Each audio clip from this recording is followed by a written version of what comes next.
Hello, YouTubers. This is another session where we continue our OData Neo sessions. In the last session, we were working on ramping up at least the individual tokens for a raw query that's coming into the system.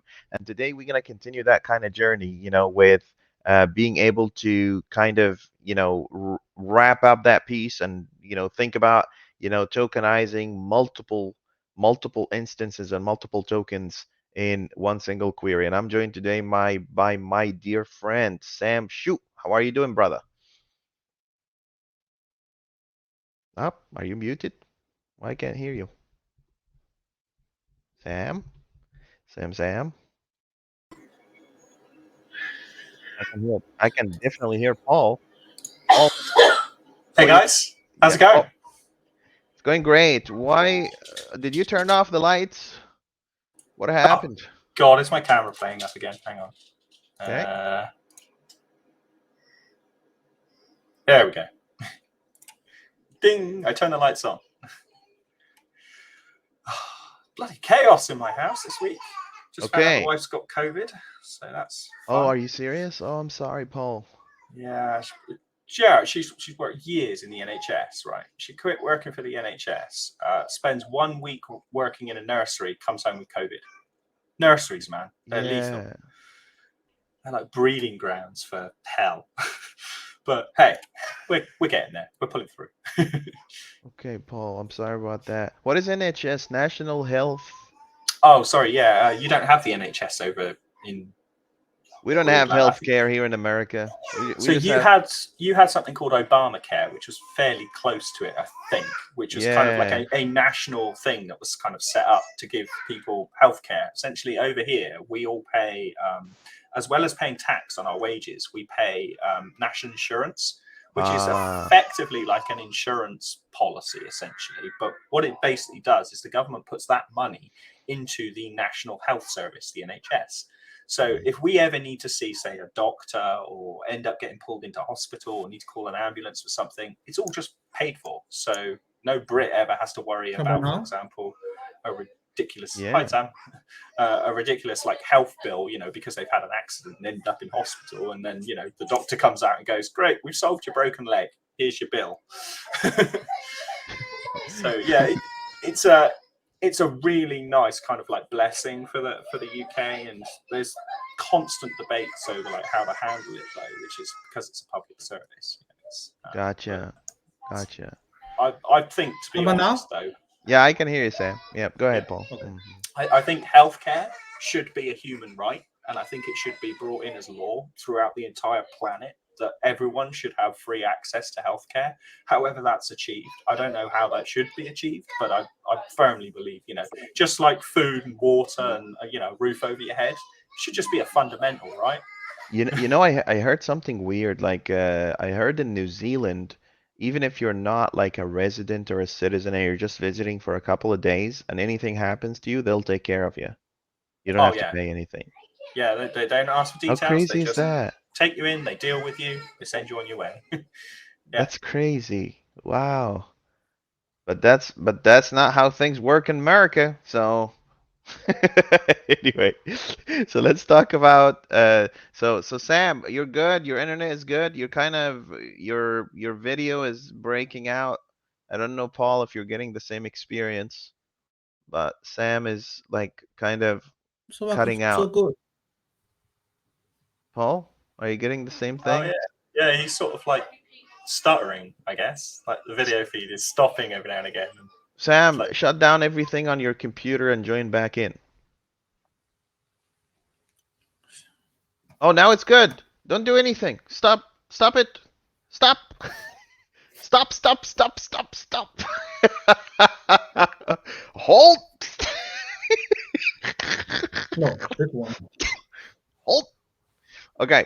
Let's see where we're at with OData. What did you guys think? I was in the entity framework session. We talked to the GraphQL people. Who won? Michael yeah, is I all right. saw that. That was really good, wasn't it? Yeah, it's Well, kind of an well, interesting.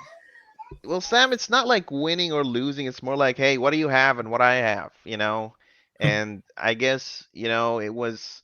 I didn't know, like, to be honest with you, GraphQL, it seemed like it's getting into a fall. Like when people say GraphQL is not OData, that's true, but it's also not true because GraphQL is trying to achieve the same thing that OData is doing. Like if I go and do select name, age, and score, for instance, right? GraphQL will try to do the exact same thing in a different way. So in a way, they're trying to achieve the same thing from two different kind of mindsets, and that's totally okay. So let me I thought you explained it best actually on the live stream where you said it's a sort of Venn diagram, sorry, where there is some intersection there where they sort of cross over, but there's also the areas that they kind of both do that's very sort of separated. But it's that crossover that particularly interests us, and particularly what we're trying to do with Neo here is that, it's the intercommunication between systems that's really important here. Yep. Yeah, absolutely. And so let's go back to this one. So by the way, one more thing in GraphQL that I just wanted to highlight. I thought this deferred execution thing is insane. We should probably do something like that in OData. Do you see the part where he's not just sending a request and getting a response? Sam, he had like a list. Paul, he had like a response. It was like he passed a select query in there, and he said, "But this part of the query return later." Yep. I was That's like, crazy. "Oh, we need that in OData. We really need that. We really need that." But at the time, I was like, "Well, why not just break it out into two separate queries, right? One That's that what I is would going to do. come back." Yeah. So you have one that comes back quickly, and then the other one that you can say, "Well, I'm happy to wait for this one while I get on with processing the results of this one." The other thing is, what if the other one underneath broke? What if an error happened? Yeah. Weird. Anyways, let's go back to Visual Studio and see. So OData Neo. So let's go back to, so Sam, last time you wrote a bunch of failing tests, I'm assuming, and I'm gonna try to make it pass today. Is that what it is? Let's take a look. Yeah, I thought that deferred execution is something I wanted to talk to you guys about because, to be honest with you, I don't even know if I want it. I just thought it was interesting. I thought it was kind of interesting. What do you think about that, Sam? Like you're doing a select on 3 different properties and then doing an expand on a 4th one, but the expand doesn't come yet. Like the select comes back, but the expand doesn't come yet. It's like a stream. You know what I mean? Could this be a point of extension? So where we were talking about like supporting syntaxes that could be potentially extended in. So you could have like an expand, which is part of the regular OData spec, but then you could have a deferred expand or something. And then deferred expand basically doesn't expand, but in a sort of asynchronous manner. That makes sense. Right. Paul, what's your first impression? What, the deference, or like the fact that it's all one? Because I mean, like I said, I would split it out into 2 separate queries. That's my logical kind of thought process. If I know that I've got something that's going to take longer than everything else, I could just go, well, you know what? That thing could be an operation in its own right. I try and kind of optimize that one thing. But the thing about this stuff that kind of really gets me about it all, right, is it's all based on, you've got this fundamental model, right, which is your graph, which is essentially lots of flat sets which are relational, so that because they're related to one another, you can have set A and set B, and you can say, okay, go into set A and get me all things and expand into set B, or you can go to set B and expand into all things and grab me set A, right? So my understanding is that... Oh, you're talking about Hadeos. You're talking about Hadeos model. Go ahead, Paul. Sorry, go ahead first. Yep, go ahead. Well, so my understanding is if you know a particular set is slow, then in OData, to my mind, the logic would be either don't allow kind of too deep level of expansion into that thing, so that you can force people to go directly to that endpoint and pull what they need with a specific filter on it, or you have to provide some sort of mechanism which is like what GraphQL has done, where you provide this kind of deference or sort of, saying, oh, I'll get that later. But the thing that confused me about it was like, they said it's going to come back later. How does that happen? Does it like open the connection to the server, raise the query? No, it's a stream. It's a stream. So it pulls back a set of data, and then later more data comes down the same stream. So are they like what, expecting pieces of objects and then other pieces later, and then they're on both client and server? It's very dangerous. Yep. It's like when you stream. Yeah, I know. Yeah. I have end the up with exact. some serious concurrency issues there, right? I Surely. know. Especially if you're executing, right? If you're writing, right? So let me tell you this. So think about it as streaming a movie, right? You're streaming a movie. You don't really get the whole 3 gig of data at the same time. You're getting an octet stream that's streaming through the API. So there's a little bit of magic there that says, oh, keep the door open until the last request is fulfilled.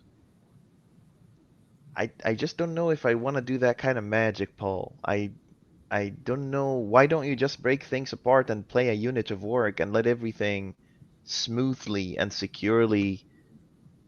So Let's see what. my understanding is that a HTTP request is meant to be fundamentally a very quickly served thing. You ask a question, you get a response, right? And it should be as instant as you can make it. That's right. What you shouldn't be doing, to my understanding, is best practice is you ask a question, you get some piece of a response, and then at some point in the future, you're going to get another piece of that same response. That to me feels anti sort of what we associate with RESTful services.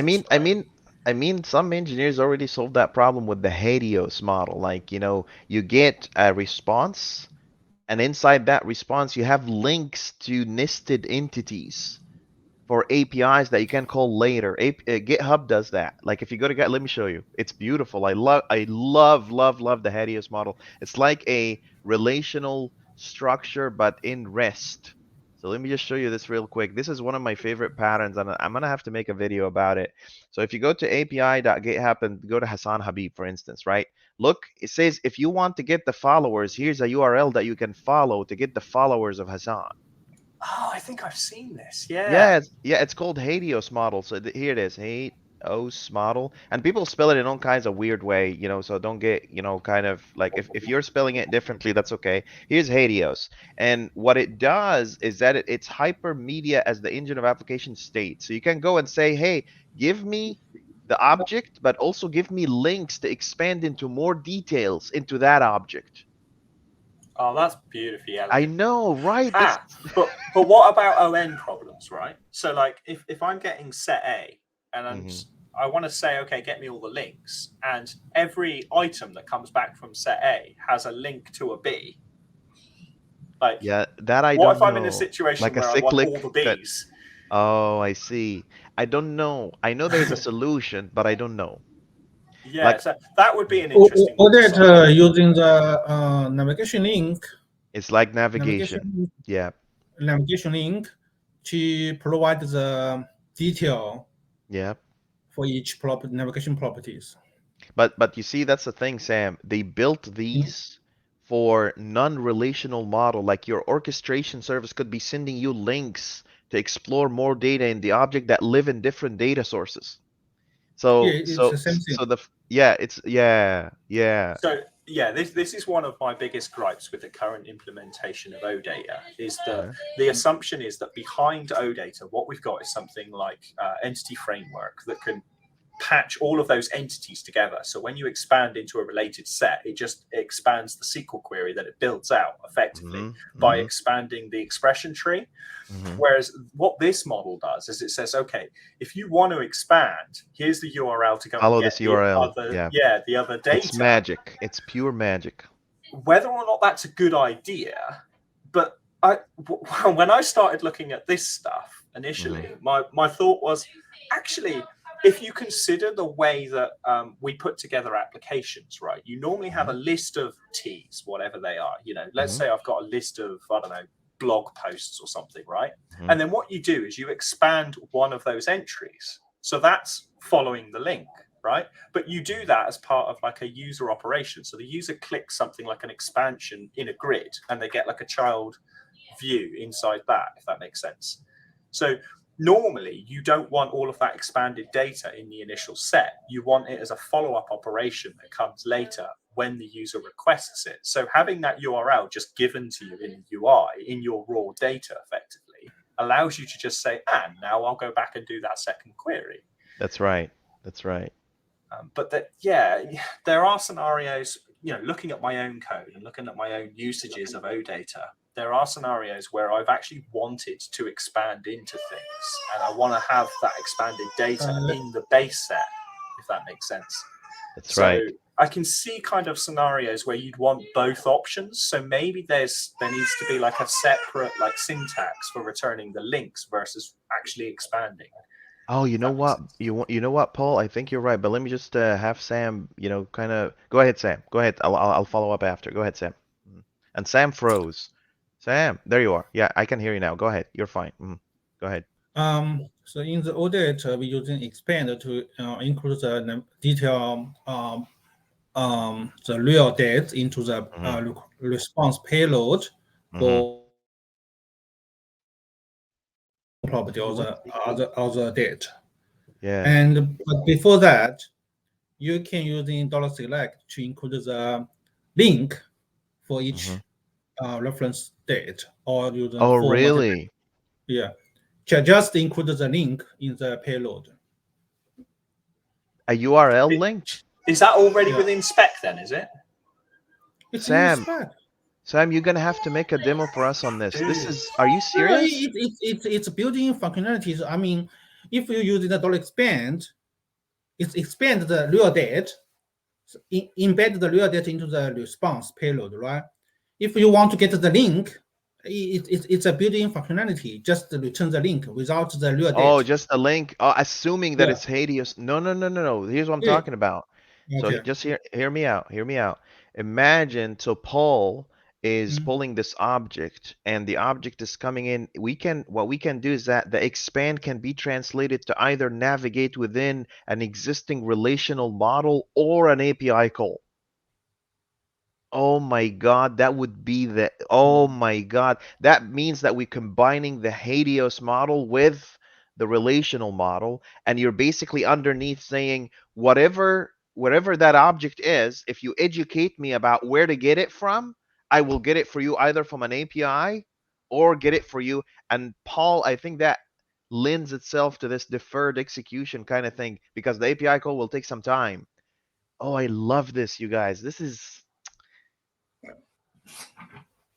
good stuff. We've already got all the pieces. Like everything that GraphQL does, we can do it. We just need to need to link it together. That's all. Oh, I love this. I love this. Okay, I'll keep this in the back burner because I know that this is important. Oh, deferred execution and expand for API calls. I think the modularization model or theme that we're trying to enforce through the system is gonna give us that kind of power, because now you can translate expand into whatever you want.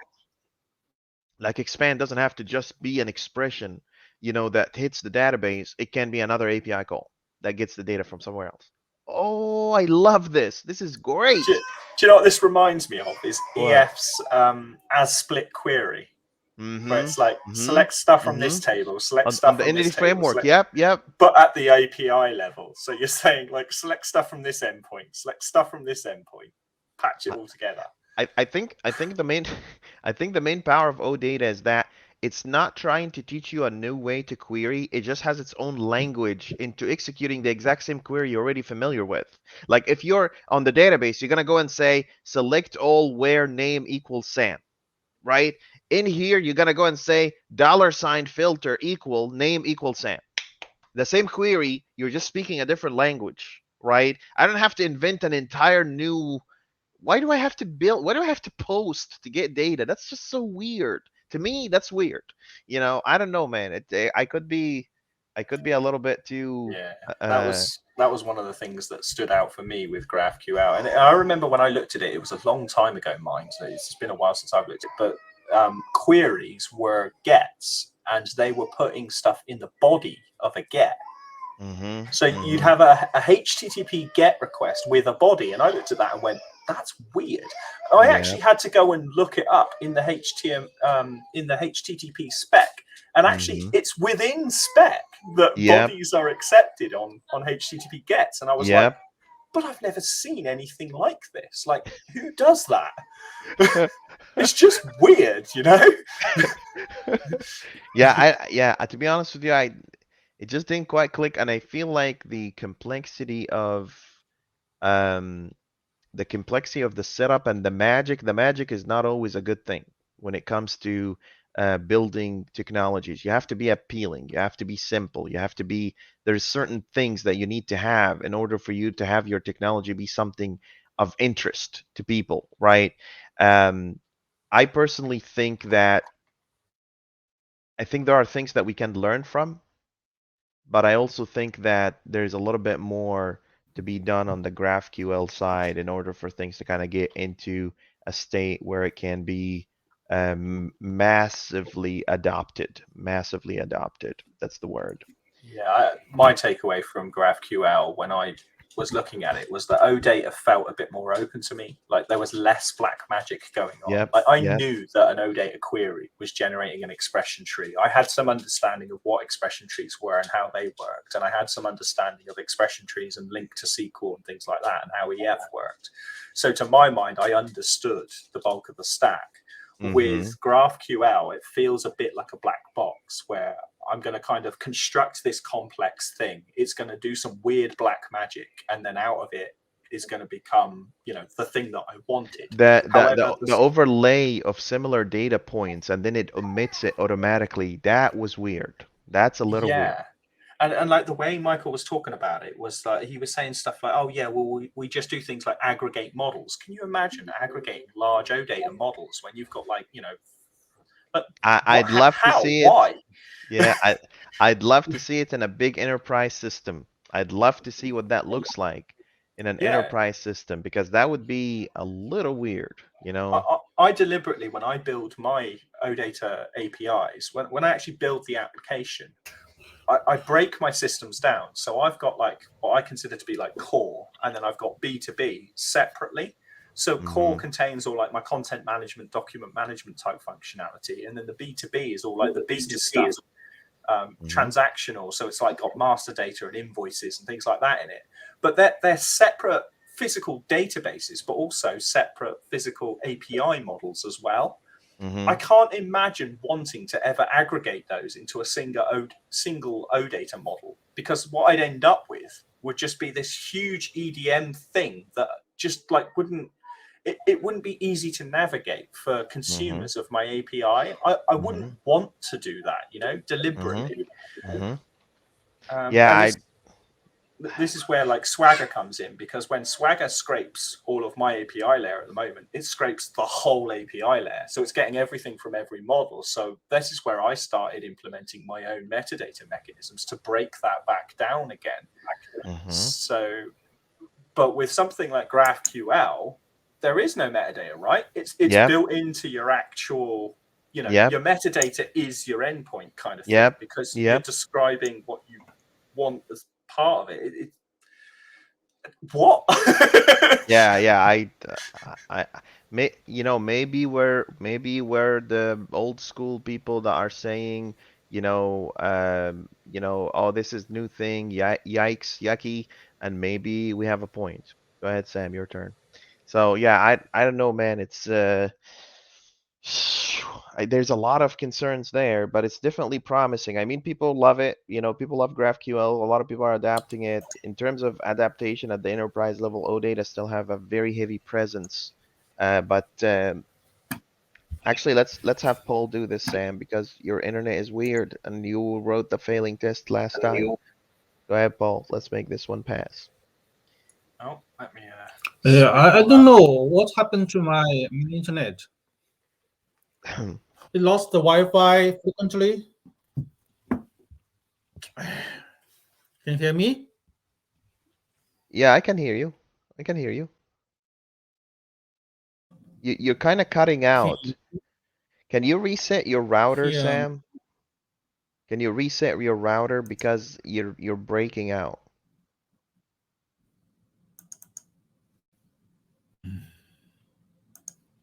Reset my. I don't think it's my router. I think it's my problem. Are you My sure? Because maybe I needed to restart my computer. Let me restart it.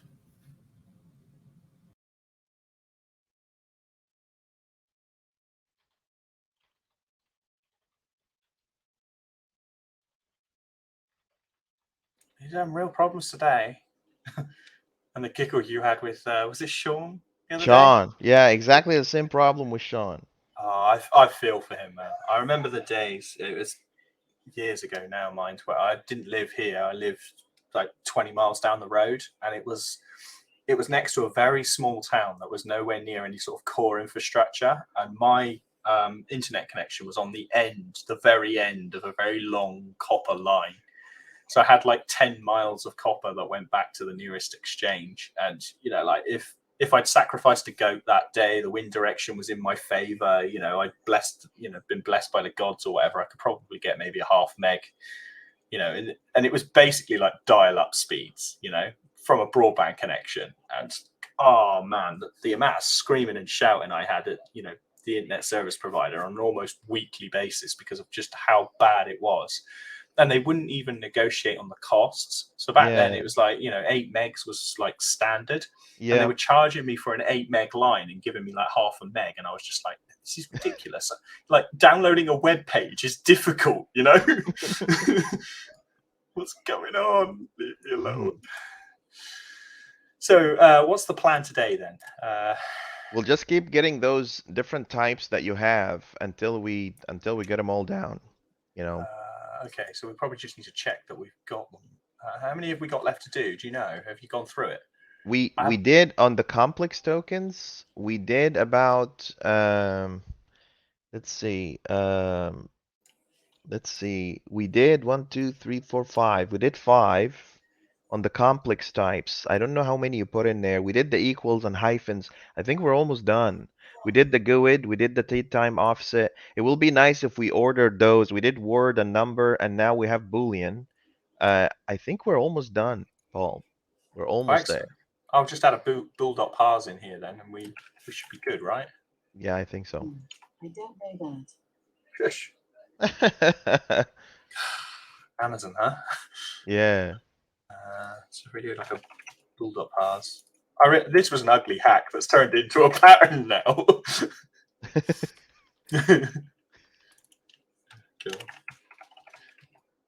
I guess the next stage is to start looking at like more than one token. Do I need to run the tests? I need to run the tests tonight. Is that what we're doing? Making the test pass? I'm assuming it fails at the moment. Yeah, it should fail. Yep. You should have a failing test now. Yeah. Run all tests. Okay. So on the Boolean. Yep. So if I fixed it, then in theory I should have passing now. Yep, they all should pass now. Cool. Oh, and I didn't know that Boolean had try parse in it. That's pretty neat.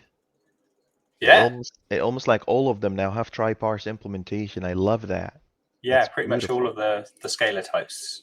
Yeah. I think. Oh, do we want to add something like a decimal.parse as well and a float.parse and parse those two number tokens? Probably, Paul. Let's do that. Yeah.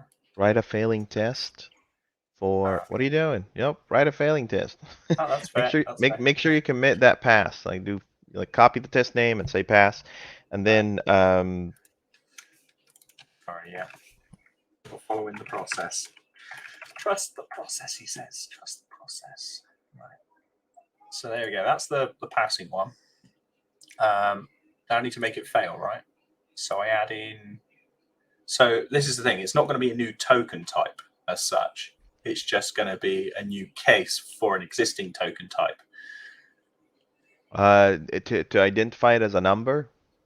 Yeah, because if you think about it, the case that we have at the moment, if I go back to the logic, where is it? Tokenization service.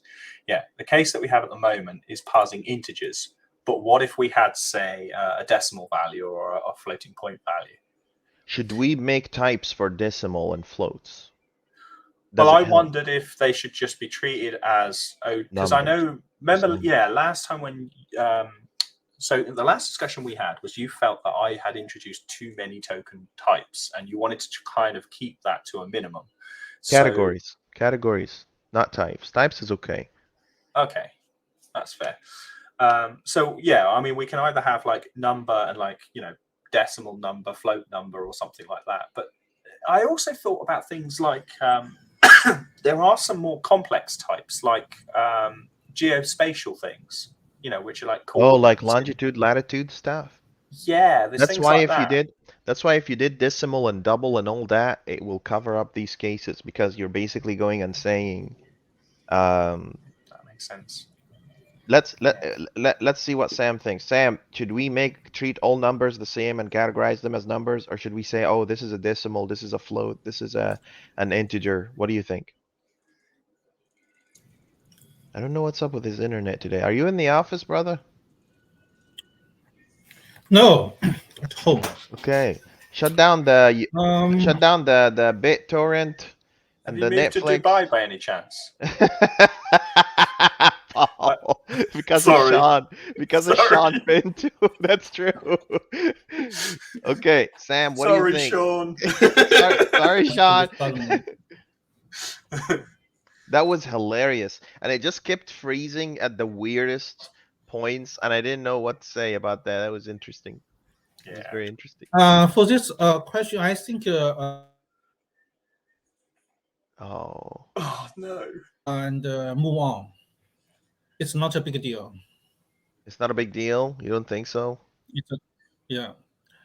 I think it's easy to change if we make a decision later. But so far so good. I think it's enough for us to do the token, right? It would be a lot easier if we broke them down into separate types than trying to do edge cases and dig into the actual string to determine the value, right? Well, I mean, in the way that we've implemented it at the moment, I can Yeah. take in, for example, I can take this and I can just do, okay, Float, try parse. yeah, if I can decimal parse this, then it's still a number, right? But Yeah, if you want to do it this way, that's okay too. But yeah, my worry was, okay, I don't know what kind of like the impact is likely to be here. So it seems like, according to Sam, long way down the road, there's no problem with it. So let's try it. Huh? What, add them in or ignore them for now? So add them for the parsing, but you still gonna need to. We need to create a random generator that produces a random decimal float, so that part where we, in the test, in the data, we want to be able to return something different every time. Yeah. Well, we can produce a random number generator, right? That's fairly trivial. And the random number generator will sometimes produce different types, right? Well, you could have an integer generator, a decimal generator, and a float generator, and then you could just have a random picker that picks between using That's what each I'm one. thinking. That's what I'm thinking. Yeah. Okay. So. So Okay. let's go back to the test. Let's go I was back going to to say the, what I don't want to do is edit the code until we've updated the test, right? How do we add cases to the test? so if you go into the complex tokens, Yeah. so you see the part where we say random number, Yeah. we're gonna need to have that be an object.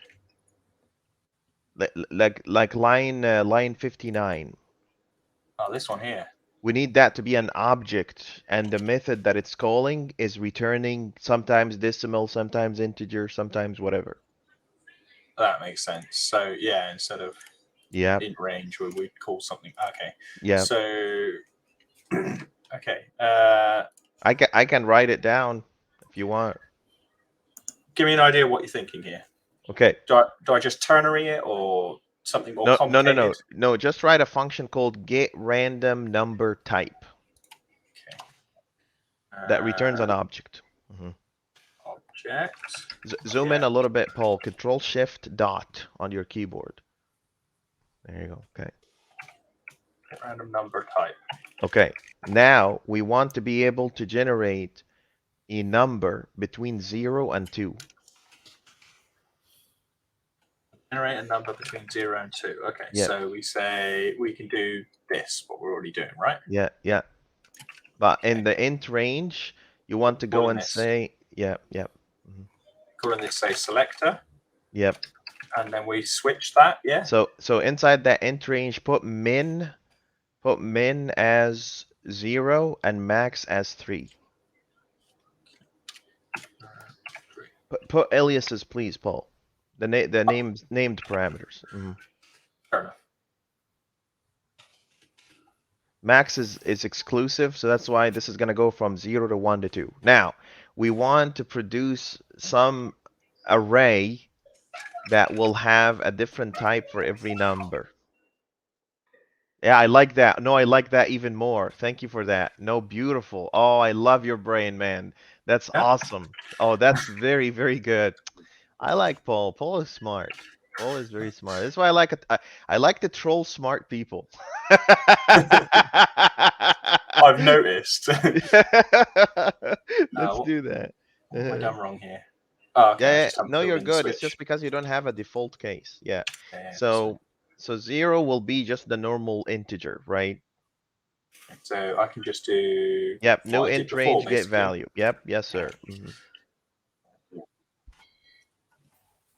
And then I wonder if there is like a float range or something. Let's see if we can get something outside of the box. A new There float is. range. Okay. Okay. I didn't even know that. I love predictable SDKs.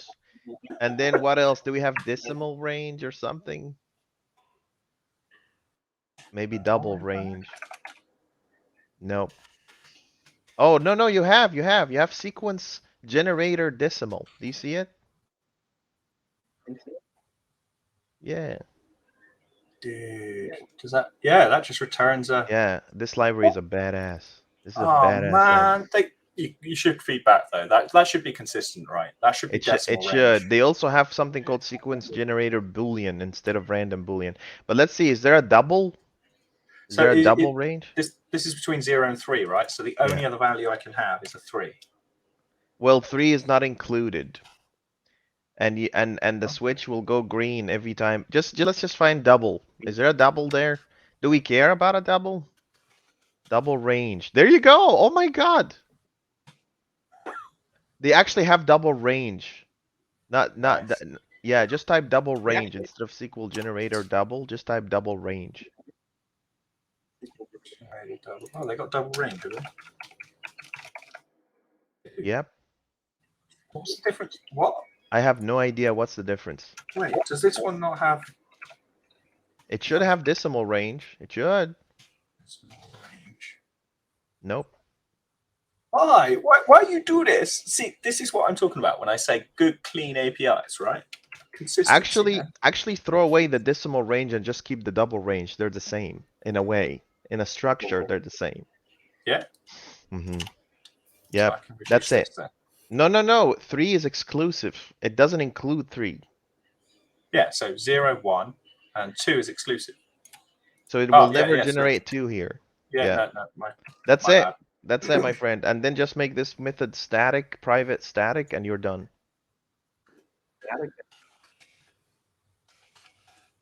And then we'll make Sam make it pass.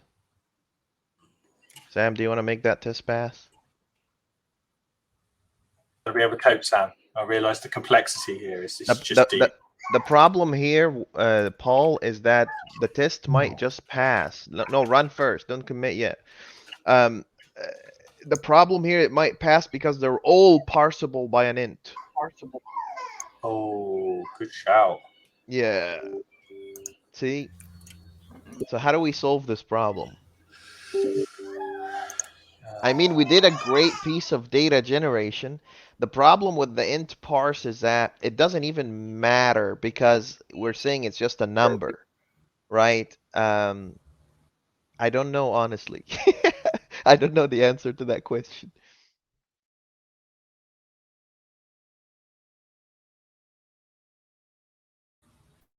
I'm okay with it. As long as we can identify them as numbers, we're good. So let's just make this pass. We'll keep that code because I want the test to say we really are intentionally targeting all different kinds of numbers. So let's just call this, and then let's see if there are any other tokens that we haven't covered.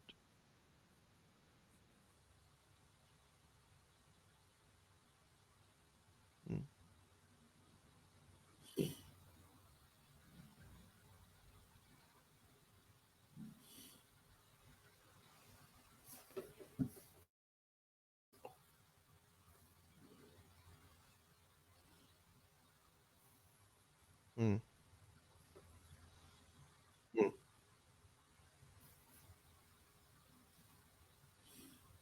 It's not gonna help you, but sure, let's try.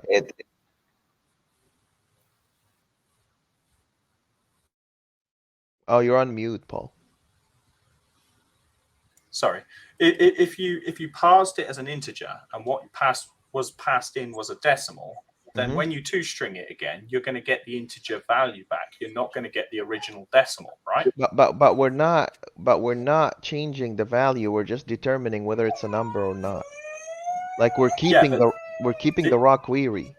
Yeah, so this is checking that the one token that we're expecting to get back has exactly the same value as our raw query that was passed in. So even though it's the correct token type, it also needs to be the correct token value. That's what equivalent does. Oh, then we should be good then, right? Yeah. Just mark this as pass again. So pass, and then let's go and find any other missing tokens. We'll give the computer to Sam. Sam, do you want to check for another token? Write a failing test.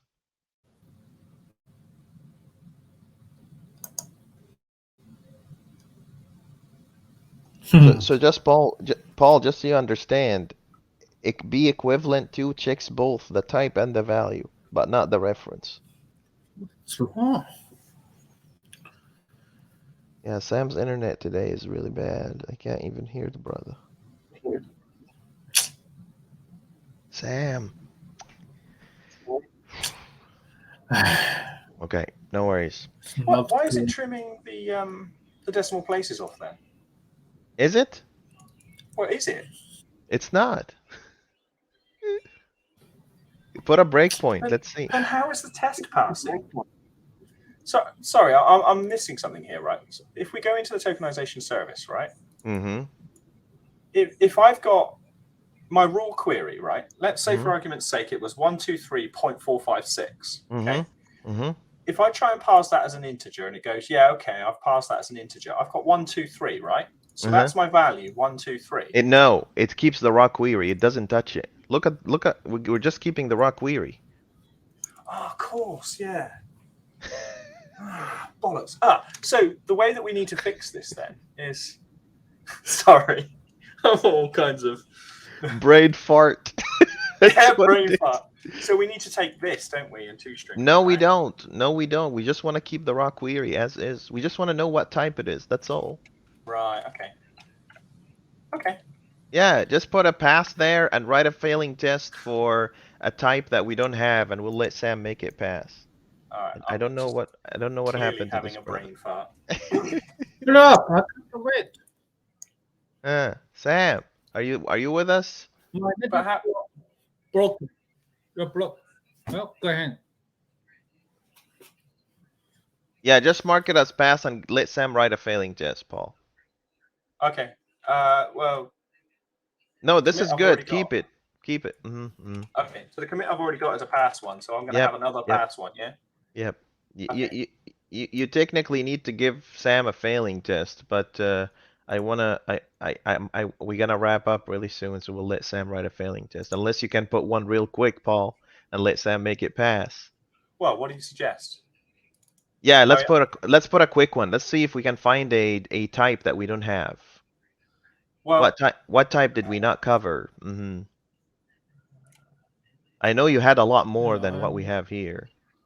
I did, but I think quite a few of them have been either retired or have we done dates? GUIDs, numbers, OData parameter, and Boolean. Is there anything else? Word, did we do Word? Yeah, I think we've done the bulk of them now. Back here.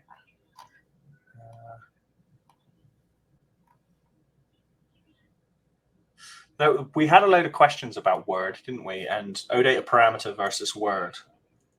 And because Sam was saying basically the $sign was only really for backwards compatibility, but if you've got $word, right, that's although the dollar doesn't need to be there, it's very specifically means something in the current spec, doesn't it?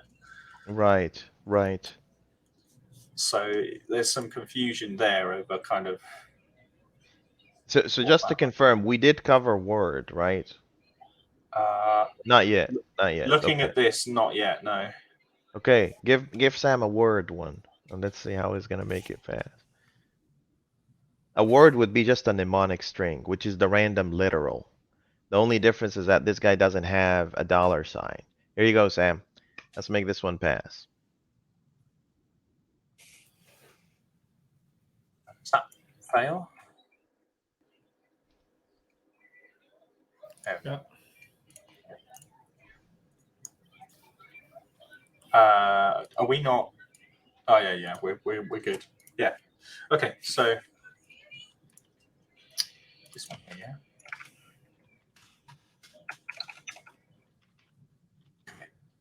yeah. And push. We good? Yep. Okay.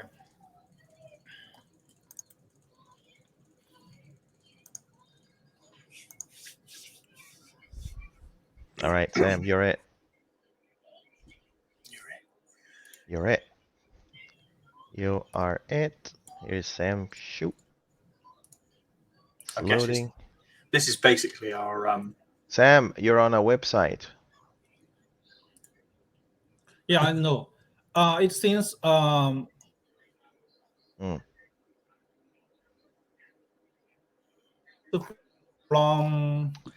Yeah, I think it's related to this problem because I switched between a lot of Wi-Fi network.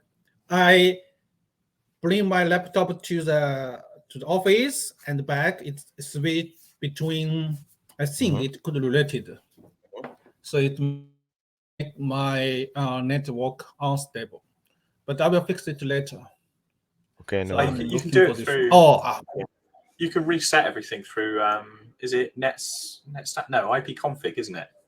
ipconfig. You can do it. Yeah, you can issue a full reset, but it will kick you off the internet. So you'll have to probably want to do it outside of the stream. Do it after the meeting. Okay, Paul, what did you do? So I added line 71. Yeah, he gave you a failing test. Yeah, in short, I gave you a failing test.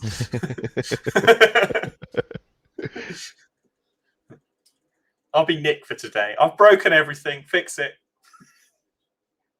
Little without the $sign.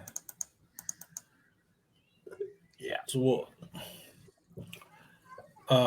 So it's running.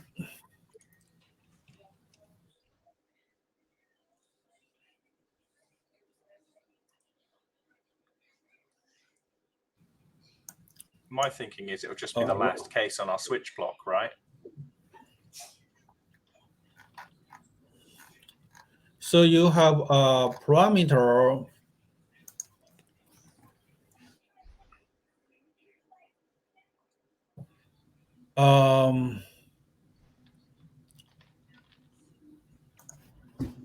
Yeah.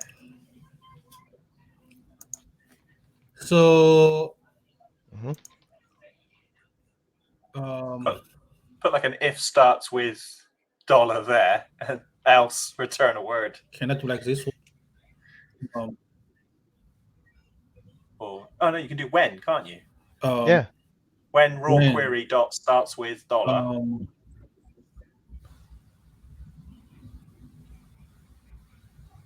Raw query.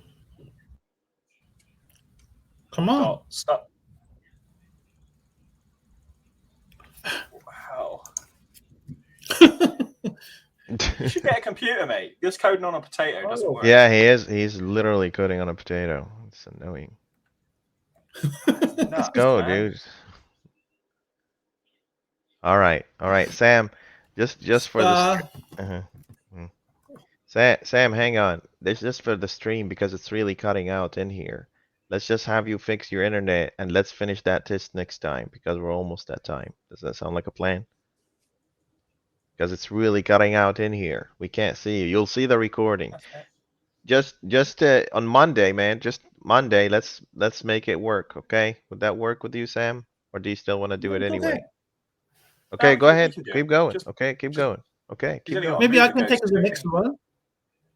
No. Keep going. I'm listening. It's here. I'm with you. I love Sam. That was a problem. Let's go, Sam. So if it's this one,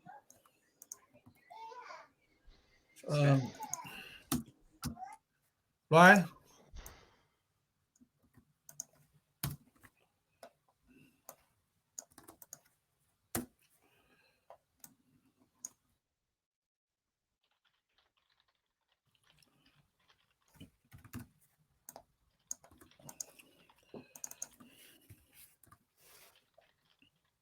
No.